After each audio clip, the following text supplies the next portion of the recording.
Hawks fans, the Giannis talks are not stopping, and it seems as if it's starting to come to a head. Now, I feel as though it is ridiculous for the Atlanta Hawks to possibly entertain this, and I'm going to explain more in this edition of Hawks Digest as to why it would behoove the Hawks to stay as far away from trying to acquire Giannis Antetokounmpo.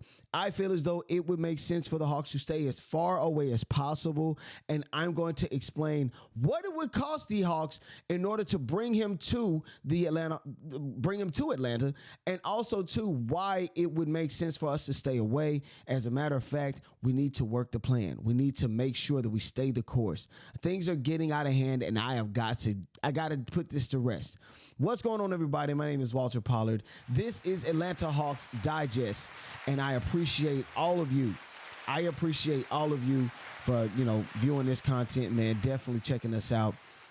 Myself, Chris Tipmore, we definitely appreciate you. 65% of you are not subscribed, but I know that you do see the content every now and again. You might click it. I know it's on your next up pages or whatnot. Definitely hit the subscribe button so you can get more. You can get all of the videos. You can get all the updates, all of the things that myself and Chris Tipmore do. You can definitely get that, as well as it might even open you up to some other pages. Celtics Digest, Magic Digest.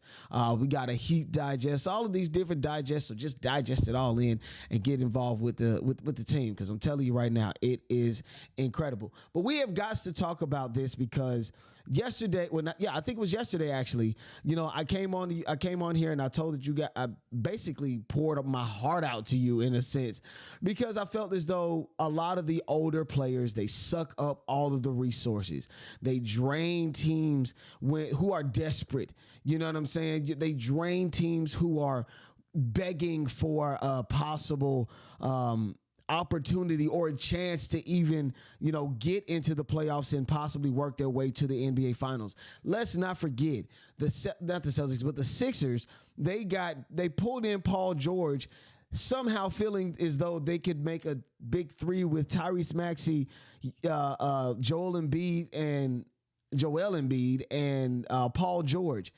These types of things have been happening, and I just feel as though it is ridiculous that there are some teams so desperate in order to get to a championship or even get in position for one that they would bankrupt the future, and they would bankrupt their team in order to bring in what I like to call a lot of win now kind of players. So today, I just want to put this to rest.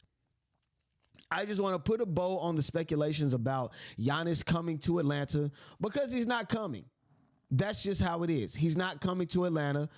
It would bankrupt the Atlanta Hawks and what they have going so far. It would bankrupt them. Having Jalen Johnson, having not Giannis, but having Zaccharie Risacher, Dyson Daniels, and to match all of these guys with Trae Young, you've got Onyeka Okongwu, you've got Mo Gay coming off of the bench. I mean, all of these young stars, I say young stars because they have they really have it. I really feel as though what we saw this past season, a lot of these guys do have it. So again, that's just my spiel about yesterday, where a lot of this is coming from, because I have to put it to rest that Giannis is not going to come to the Atlanta Hawks. I don't feel like it would make sense for the team who is, in all honesty, building organically. And you tell me in the comments if I'm wrong, tell me, because I feel as though this team is being built organically. You obviously see at one point the Hawks did try to make a splash in acquiring DeJounte Murray. But after 2 years, they dealt him away, also losing multiple picks that they had given to the San Antonio Spurs, which one of them we will see in this year's draft. So again, we've done this once before. So there are a few things that I want to approach it from today. First, I definitely want to put this to rest as far as, the Giannis talks about him coming to Atlanta, because I just don't see it happening. But also, I want to address a lot of the fans that perk up every time that a superstar or, their favorite named player becomes available or gets on the open market or even requests a trade from their team. Though the idea might be good to have him with Trae Young, you definitely like to see it in front of you every night, your favorite player with Trae Young in State Farm Arena, it would look good. So though the idea would make good, it just doesn't make sense. You know what I mean? It needs to make sense. We shouldn't be giving away more than what we get in return. If we get something back, I don't want it to be on potential or what it could look like in the future, or maybe it could work out. No, I need to be sure that your team is where you need to be and my team is where I need to be. Case in point, though these teams did not make the finals, I feel as though the Timberwolves and the New York Knicks made possibly the best trade in the NBA last season. Say what you want about the Luka and all of that stuff with the Lakers and the splash and the lights and all of that, whatever, you can put around it. The Knicks and the Timberwolves made trades that, in all honesty, benefited both teams. The Knicks, they got to the Eastern Conference Finals. The Timberwolves got to the Western Conference Finals. Unfortunately, neither of the teams went to the finals, but I'm sure they're going to try to find a way to tweak it, and they can possibly win where they're going to, how they're going to do it. So if a trade happens, it would make sense. If we make, the trades or whatnot, it would make sense. But in my honest opinion, I just don't want to bankrupt my team like this. So here's our best possible offer, okay? Or one of the many offers that the Atlanta Hawks have had coming across my table or, coming across my computer screen. But here are some of the best offers that we could possibly give for Giannis. He's not cheap, okay? He's not cheap at all. You dig what I'm saying? As a matter of fact, he costs too much. He's only 31.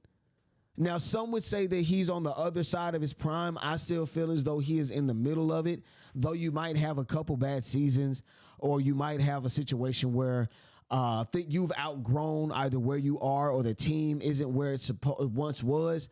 I don't think he's on the other side of his prime. I do feel as though he is a win-now player.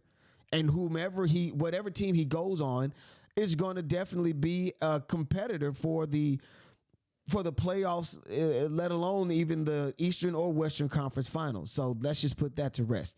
But he costs a lot. We might end up having to give away Jalen Johnson and Zaccharie Risacher. We might have to give those guys away to probably bring him in.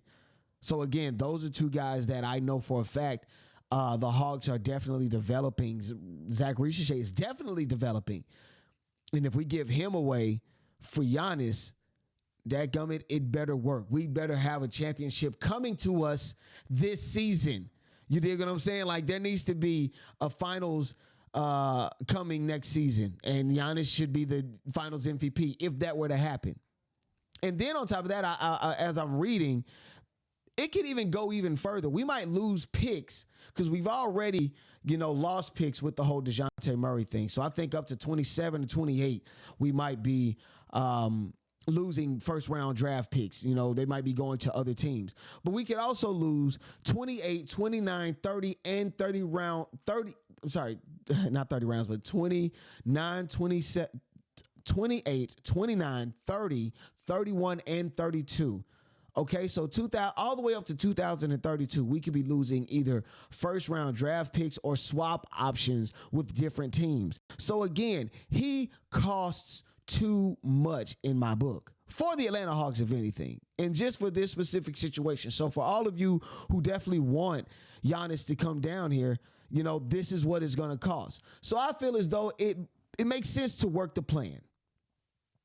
After getting rid of DeJounte Murray, and again, I would have wanted that to work, to see two young men, they are still young, but they were younger when that deal went down.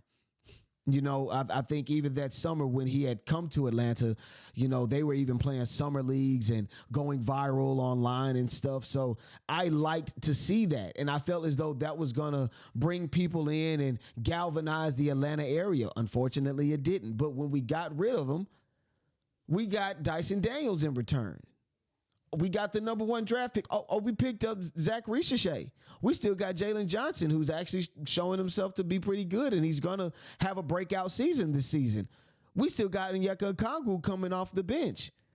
And then we bring in all of these other guys and guys that do make a difference. You know, not Trey Lance, but Larry Nance, you know, those guys. I mean, we do all of these different things, and you even see it where they made it all the way to I think the finals I think they did. They made it all the way to the finals or the conference finals or whatever it is, the equivalent of that is in the but the in-season tournament. You see, they made it all the way to Vegas. Let's just put it like that. They made it all the way to Vegas in the in-season tournament. So you see that this team has been able to put it together. And just imagine if you get an entire season's worth of work. You see how this team deals with adversity, how this team actually responds to either going on long stretches on the West Coast or even winning. I'm on my soapbox for these last couple of days because honestly, we're going to continue to get all of these speculations or trade rumors or possibilities. But as fans, let's maintain a level head.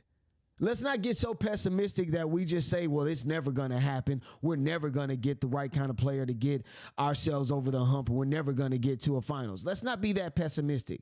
But let's not be that oblivious or delusional where we wouldn't want to just throw away the kitchen table and we just give everything to get a big name in Atlanta. Let's not do that. Let's maintain a level head and actually read through the fine print and figure out, okay, if this situation is something that we should gamble on and maybe not. Look, I've been into not gambling per se, but I've been into poker, you know, for the last few years.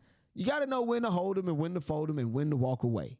Okay. And I'm telling you, after losing so many different times, you start to figure out, you know what? I didn't have to gamble that. I didn't have to give that away.